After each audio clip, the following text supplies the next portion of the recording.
ပေါ်လာတို့ကဘာပေါ်မှာအီဂျစ်ကပီရမစ်တွေအကြောင်းတော့ကြားဘူးပြီးသားဖြစ်မှာပါဒါပေမဲ့လွန်ခဲ့တဲ့နှစ်အနည်းငယ်တုန်းကအထိအမေရိကန်မှာလည်းခစ်တဲ့ပီရမစ်လို့ခေါ်ရမယ်လိုဝက်ချက်တွေအပြည့်နဲ့ကြောက်တိုင်ရှိခဲ့ဘူးတယ်ဗျအဲ့ဒါတော့အမေရိကန်နိုင်ငံရဲ့ Stonehenge လို့လူသိများတဲ့ဂျော်ဂျီယာလမ်းညွန်ကြောက်တိုင်ကြီးတွေပဲဂျော်ဂျီယာ Guidestone လို့လည်းခေါ်တယ်ဗျအဲ့ဒီကြောက်တိုင်ကြီးက1980ပြည့်နှစ်တုန်းကရုပ်တရက်ကြီးပေါ်လာတာဗျစုစုပေါင်းအလေးချိန်ကတန်ချိန်ပေါင်း100ကျော်တောင်လေးတယ်အမြင့်ကလည်း19ပေနဲ့3လက်မတောင်ရှိတဲ့ကြောက်တုံးကြီးဗျအဲ့ဒီထက်ကိုပို့ပြီးတော့စိတ်ဝင်စားစရာကောင်းတာကြောက်တိုင်ကြီးရဲ့ဒီဇိုင်းဆိုတာထက်အဲ့ဒီပုံမှာရေးထွင်းထားတဲ့ကြက်သိန်းထစရာစာသားကြီးနဲ့ထူးဆန်းတဲ့ဖြစ်ရတွေပဲပထမအဦးဆုံးလျှို့ဝှက်ချက်ကအဲ့ဒီကြောက်တိုင်တွေကိုဘယ်သူကလာပြီးစိုက်သွားလဲဆိုတာကိုအခုချိန်ထိမသိရသေးဘူးဗျ1989ခုနှစ်မှာ RC Christian ဆိုတဲ့လျှို့ဝှက်နာမည်နဲ့အဖိုးကြီးတယောက်ကဂျော်ဂျီယာပြည်နယ်ကကြောက်စစ်လုပ်ငန်းတွေစီကိုရောက်လာပြီးတော့အဲ့ဒီကြောက်တိုင်ကြီးကိုအပ်ခဲ့ရဗျသူပြောတာကျွန်တော်တို့ကတဲ့ကဘာပြက်ကတ်ကြီးဖြစ်ပြီးတဲ့နောက်ပိုင်းမှာကြံရစ်တဲ့သူတွေအတွက်လမ်းညွှန်ချက်ပေးခြင်းလို့စိုက်ထူတာဆိုပြီးတော့ပြောခဲ့တယ်အဲ့ဒီခေတ်တုန်းကစီးပွားရေးအခြေအနေအရအလောက်တန်100ကျော်ရှိတဲ့ကြောက်တုံးကြီးတွေကို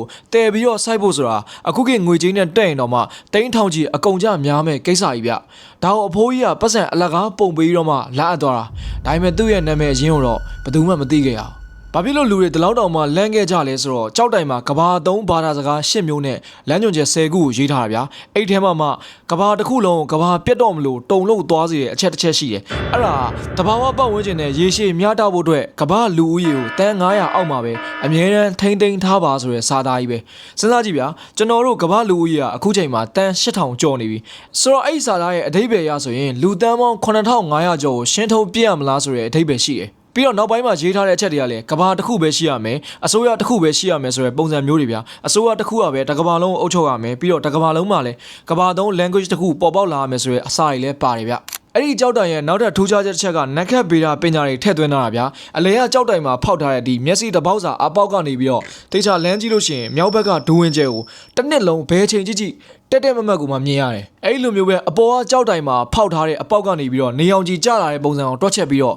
နေရတဲ့လတွေကိုအတိအကျသိနိုင်အောင်လို့ကိုမှဖန်တီးထားတာဗျာဆိုတော့တကယ်လို့ကဘာပြက်ပြီးတော့မှနီးပညာတွေအကုန်လုံးဆုံးရှုံးသွားခဲ့ရင်တော့မှကြံရတဲ့လူသားတွေအတွက်အချိန်နဲ့နေရာကိုတွက်ချက်နိုင်မှုအတွက်လမ်းညွှန်မှုတိစောက်ထားတယ်ဆိုပြီးတော့အကုန်လုံးကယူဆခဲ့ကြတာဒါပေမဲ့အဲ့ဒီကြောက်တိုင်ကြီးတွေက10စုနှစ်4ခုလောက်ကြာအောင်လို့မန်နဲ့ရဲ့ထိမ့်မဲ့လို့အမြဲတမ်းပြောခံရပြီးတော့ပကြီးစေးနဲ့လိုင်းမုတ်တာမျိုးတွေလည်းခဏကြုံခဲ့ရတယ်နောက်ဆုံးဆက်သိမ်းရတော့ရုပ်ရှင်တွေအတိုင်းပဲဗျာ2022ခုနှစ်ဇူလိုင်လ6ရက်နေ့မနေ့အစောပိုင်းမနေ့4နာရီလောက်ဝန်းကျင်မှာတယောက်ကအဲ့ကြောက်တိုင်ကြီးကိုဘုံခွဲပြီးတော့ဖျက်ဆီးလိုက်တာကြောင့်မလို့အဲ့နေရာမှာပဲပျက်စီးသွားခဲ့ရတယ် CCTV မှတ်တမ်းတွေအရဘုံကွဲပြီးတော့နဲ့ကားတစ်စီးအမြန်မောင်းထွက်သွားတာကိုပဲတွေ့ရပြီးတော့ဘသူခွဲလဲဆိုတာလဲအခုချိန်ထိဒီနေ့ထိတောင်မှလက်တရာမပေါ်ဘူးအစိုးရလည်းဘေးကင်းလုံခြုံရေးရဆိုပြီးတော့ကြံတဲ့မပြိုသေးတဲ့ကြံခဲ့တဲ့ကြောက်တိုင်အပိုင်းတွေကိုလည်းအကုန်လုံးဖြိုချလိုက်တယ်အခုဆိုရင်တော့အဲ့နေရာမှာဘာမှတော့မရှိတော့ကြောက်တိုင်ကိစ္စဖြိုလိုက်လို့ပြီးသွားတယ်ဆိုရင်နောက်ထပ်ထူးဆန်းတဲ့အဖြစ်အပျက်တွေလည်းရှိသေးရဲ့ဗျလူတွေကအဲ့ကြောက်တိုင်ရဲ့အောက်မှာ time capsule လို့ခေါ်တဲ့အချိန်တက်တာကိုမြုပ်ထားမယ်ဆိုပြီးတော့ကောလာဟာလာတွေထွက်လာသေးတယ်အဲ့ဒီကောလာဟာလာတွေထဲမှာအချိန်တက်တာထဲမှာကဘာပြည့်ရင်သုံးဖို့အတွက်